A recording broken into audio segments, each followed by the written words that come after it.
Thanksgiving. Okay. That looks so good. You all set for Thanksgiving? I hope so. No going back. I appreciate you anyway. A couple of invitations, and I think people thought we were just joking, so we're not. We'd love to have you. Oh, I imagine we're going to go late, but I imagine that it's going to be less cute the later it goes. Thank you very much. Have a good one. Thank you. But I'm sorry, you were talking about somewhere else too? Yeah, it's going to be at our house. Yeah, tiki drinks and turkeys. We'll probably eat like I'll be there. 4 or 5, right? Yeah, we'll probably eat around 5. We'll probably finish up around 11 when we pour everybody into cabs. That's me. I feel like we should shake hands now that we're exchanging cards. John. So we started Western Daughters a couple of years ago, and it's been a long process in between here and there.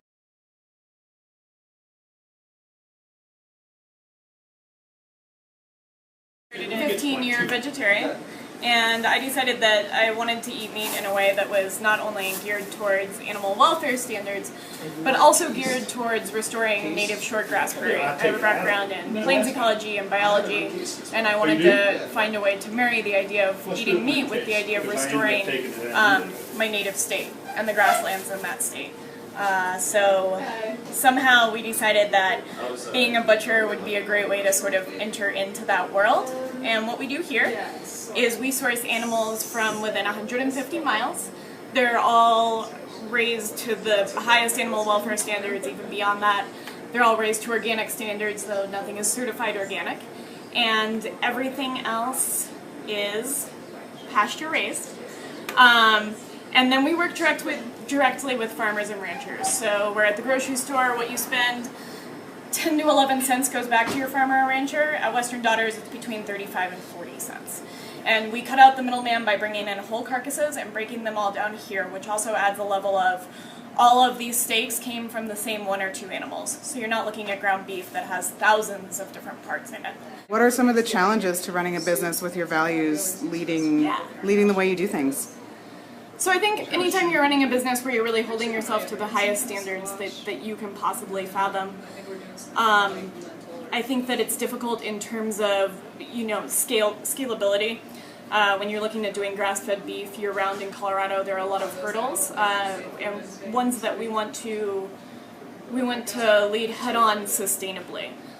So our cattle rancher actually only feeds supplemental dried grasses 2 months out of the year when the average in Colorado is 6 months, just because of the really unique rotational grazing program that he uses. And we're interested in really building that with other cattle ranchers and working with them. But when you're talking about doing that, you're talking about a time frame that can be anywhere from 9 months to 2 years out on your product.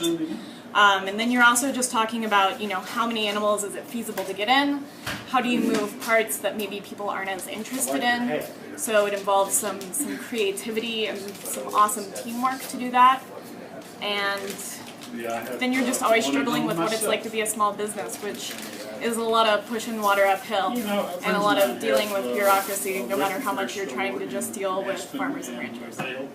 Is it hard to make those relationships with farmers at first when you're establishing them? Yeah, we talk a lot about bridging the gap between rural and urban economies. One of the goals at Western Daughters is to sort of help to reinvigorate economies in the Eastern Plains that have completely died out. I mean, during westward expansion and all these people entered into the middle of the country, and when industrial agriculture came along, they all left. And with them left culture, left money that was supporting these towns. We work with farmers and ranchers that oftentimes don't even have a grocery store in their town.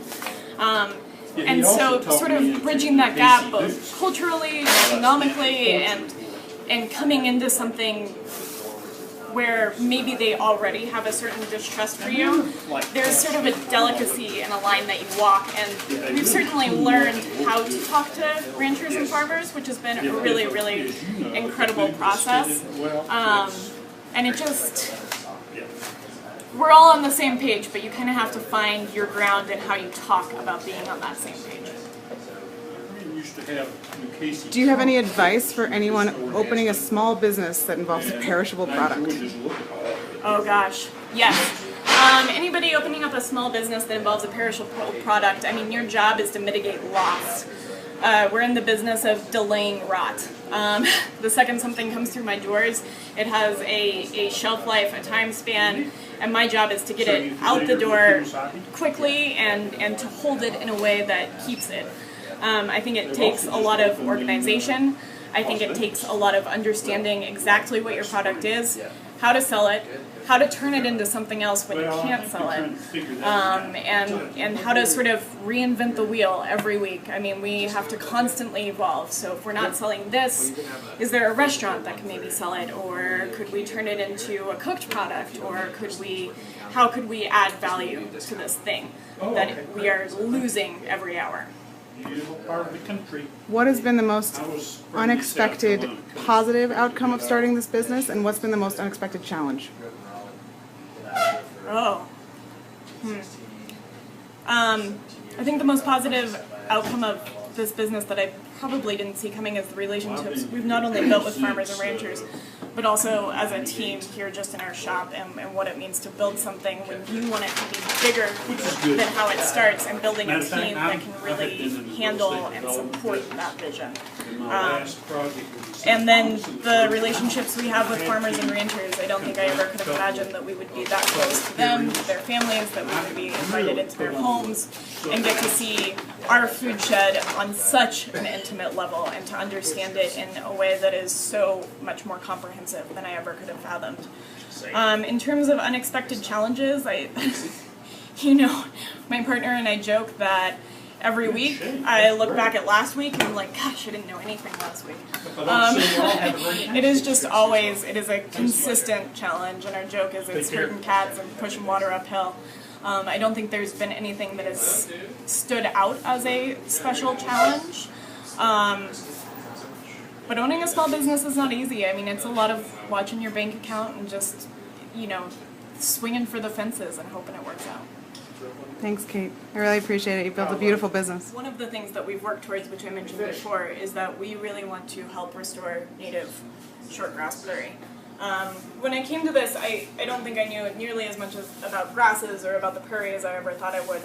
And coming across some really incredible information, like when the prairie was whole before westward expansion, it sequestered more carbon than the rainforest.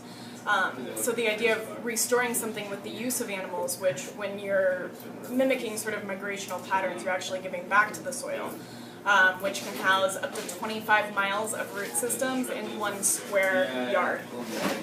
So something that is totally intangible and tangible at the same time.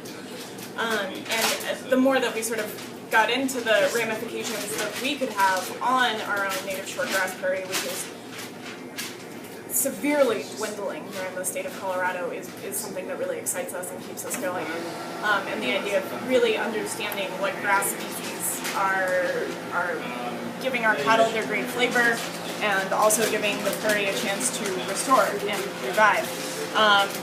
Our cattle rancher told us that it takes over 50 years to restore an overgrazed plot of land. Not something that's been used for agricultural purposes, industrial agricultural purposes, but just something that's been overgrazed by cattle. So the impact that we can have could be outstanding, and that's what gets me up in the morning. Thank you.